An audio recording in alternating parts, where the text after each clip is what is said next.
Hey guys, so if you are looking at the screen right now, you can see that I've drawn up a magic symbol, or, well, this is the symbol of my magic system. This is basically all of the different kinds of magics. I've written them down. You might not be able to read that my handwriting because, oh my god, is it bad? I tried to write pretty, but oh my god, it looks horrible. Like, I just did this like a month ago or something. I'm sorry for my absence too. Yeah. Anyways, so each color represents a different symbol. Not the symbol, I mean, each color represents a different type of magic.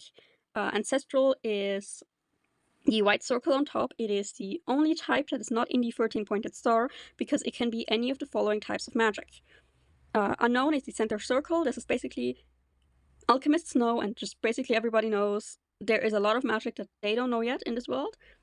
And yeah, this is for my world Eterra, by the way. So yeah, there's just a lot. And here we have it without the outlines. I like this look a little bit better with the text, but I'm not sure once the text is gone how it looks, like what looks better, I mean. Anyways, so starting from the very bottom, like the center one at the bottom, that is uncontrolled magic. The red one next to it is blood magic.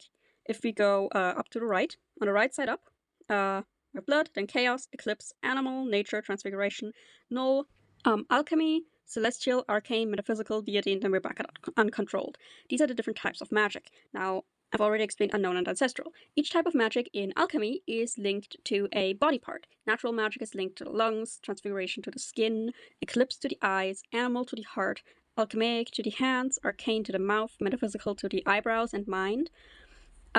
Deity magic is to the top of the head, celestial to the spine, chaos to the gut, null to the feet, blood to, well, blood, and uncontrolled magic to bones. So basically the magic is not just these 13 types, or well, technically 15, it also has subcategories, because each species has slightly different types of magic, except for witches and mages, who can be born with any type of magic, / can learn any type of magic in the witch's case. Mages can just be born with any type. Now, it is very rare for either to be born with uncontrolled type of magic or with species-specific type of magic. That's why it's just called species-specific type of magic. So, for nature magic, for example, subcategories include mycomancy, floramancy, xylomancy, weather magic, elemental magic, you know, the classic stuff. But there's also fairy elemental magic, which is different than regular elemental magic. Then transfiguration, you can transfigure yourself, plants, animals, or humanoids. Humanoids are basically just the humanoid people, so anything that walks and talks similar to a human. Or maybe not walks, but in the case of like the merfolk and fairies and stuff like that, they don't really walk. But anything that is kind of similar to a human in terms of brain. Basically that. So you can transfigure any of those. Those are subcategories. For eclipse magic, they have subcategories of darkness and light. Light has the subcategories of illusion, a subcategory of illusion, and darkness, shadow. So yeah, shadow magic does exist. I haven't fully fleshed out any of these types of magic. I will get into them in a separate video. Each magic type will get a separate video, except the unknown and ancestral, maybe not either. I'm not sure about ancestral. So anyways, animal magic. We have mammal, fish, reptile, amphibian, bird, beast, arachnid, and true insect type of magic. So this is basically what the animals have, but also some species do have this type of magic. Some humanoid species, I mean. They're not racist because they cannot reproduce with one another, except some. We'll get into that once we get there, because I worked a lot on this world in my absence, and so much has been added. I mean, I'm at 46 species right now. I was at 28, I think, when I started this channel. That's so different. Anyways, alchemy has the subcategories of potions, artisanal, mending, fabric, and crafted magic, as well as creation. However, arcane also has creation magic. It is the exact same, and alchemists, which are the magic study people, they don't know which to categorize it as. Like, there's a lot of debate. Different fields say different things, basically. And arcane magic also can be conjuring or augmentation. Metaphysical magic. It is either divination, telepathy, empathy, telekinesis, or inner magic. So inner is basically control over yourself, over what you feel, what you see. You can basically heal yourself with this magic. Then deity magic. This is the magic that is not inherent to one, unless it is from the higher self, or angelic. Those are the only inherent magics. The other ones are given by a deity. So there's the higher self magic, which comes from yourself, but your higher self. You have to contact your higher self before getting access to it. Then there's godly magic, given by the gods. angelic magic, which is inherent to angels upon their creation. But an angel needs to be created using angelic magic. Otherwise, they do not have magic, but they also cannot exist without angelic magic, you know? Then spirit magic is given by spirits. Spectral magic is given by specters. Divine magic is given by any other divine being. This includes demons. They have divine magic in the sense that they get it from these otherworldly demons, which I'll get into once I talk about demons more and I've fleshed out the lore more. So, celestial magic includes lunar, solar, stellar, asteroidar, I don't know how to say that properly, cometar, and planetar magic. So basically moon, sun, star, asteroid, comet, and planet magic. Each is tied to these things. It's basically like elemental magic, except it's not. I need to figure out celestial magic first, I think. So, then we've got blood magic, which includes love, demonic, necromantic, and changeling magic. Now, yes, there is demonic magic in blood magic. However, demons do not have demonic magic. That is a bit complicated. I was like, you know what? I want to give demonic magic to not demons. You know, like, I don't know. Something about it doesn't fit demons. If you say, no, you should give it to demons, I might change my mind, you know? Because I haven't worked this out properly yet. Now, changelings also could be categorized as uncontrolled magic. Changelings have very strange magic, and uncontrolled magic is basically anything that doesn't seem like you can properly control it to alchemists. And this includes changeling alchemists, because, well, yeah, but it also has a lot of properties of blood magic. Anyways, uncontrolled magic is also Silvama magic, which is basically my version of elves, as well as time and reality magic. Chaos magic can be Vespiri, which is basically pixies, draconic, unicorn-ish, and eldritch magic. There are eldritch beings in this world, sort of. And null magic doesn't have subcategories. That should be all. I read off my first notes here because, yeah. And here we have the image of just the outlines with the different colors and, you know, stuff like that. And while this is on screen, I'm going to take some time and say that there is a science, in quotation marks, that alchemists use to determine, okay, something about is off balance. Kind of like chakras or the four humors. If you know anything about that, it's kind of a mix between those two concepts. The four humors is from, I'm pretty sure, ancient Greece, prevalent in the Middle Ages. And here we have it without the outlines. I don't know which looks better, by the way. And chakras, if you know anything about spirituality, they are pretty prevalent.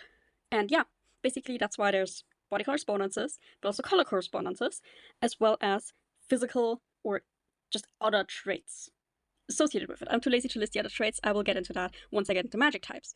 But here we have the symbols. These basically every magic type has a symbol associated with it. We've got a upside down triangle and a triangle. Something that kind of looks like a paw but with little ends. A moon, a swirl, a drop, a square, a crown, an upside down drop, an oval, a star, a half circle, a line, and a circle for ancestral. Because ancestral magic, that's basically, you just draw, if you, well, okay, so let me explain a bit more. If alchemists are writing down, like, a combination of magic types or something about a magic type, they will usually put a symbol in the corner. However, if it is ancestral that they are researching, it will be the symbol of the type of magic and then the circle around it.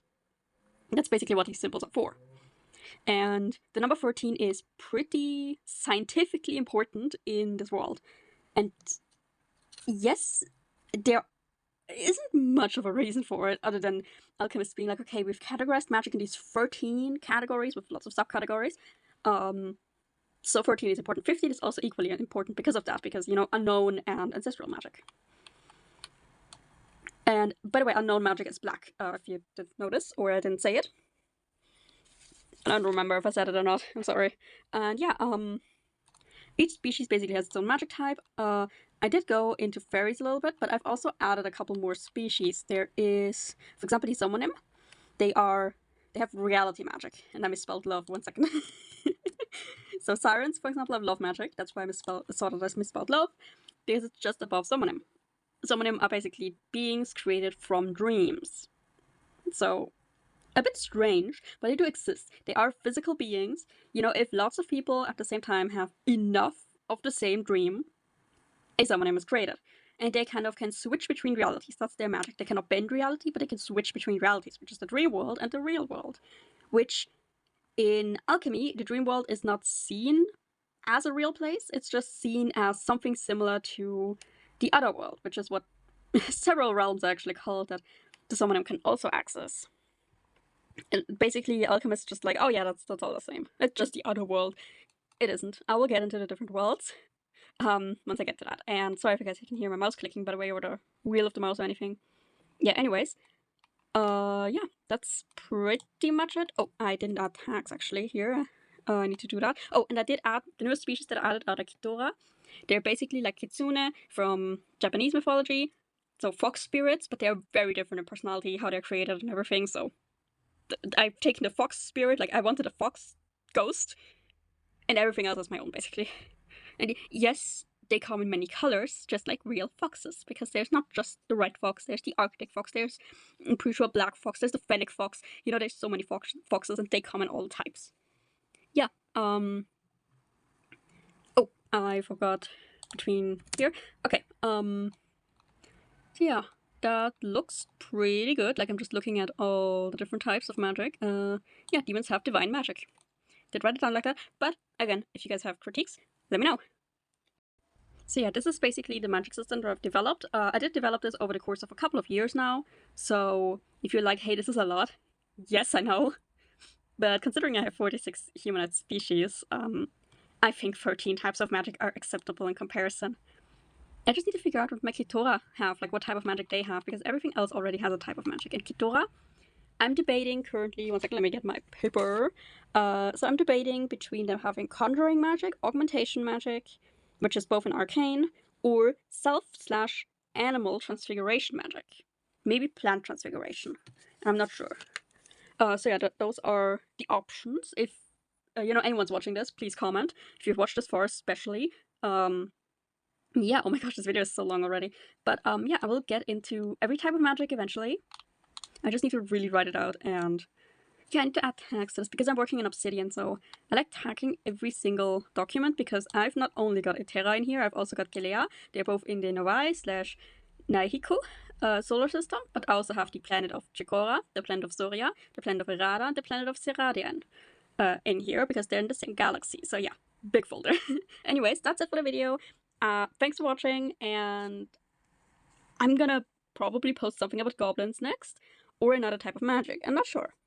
Like, it depends what I'm doing next, like what I get done next, I mean. Because for goblins, it's still a lot of art that I need to do. Because I've already written everything out. Because I've shifted my focus from fairies to goblins. So yeah, that's it. So bye, have a great rest of your day. I hope to see you soon, and bye!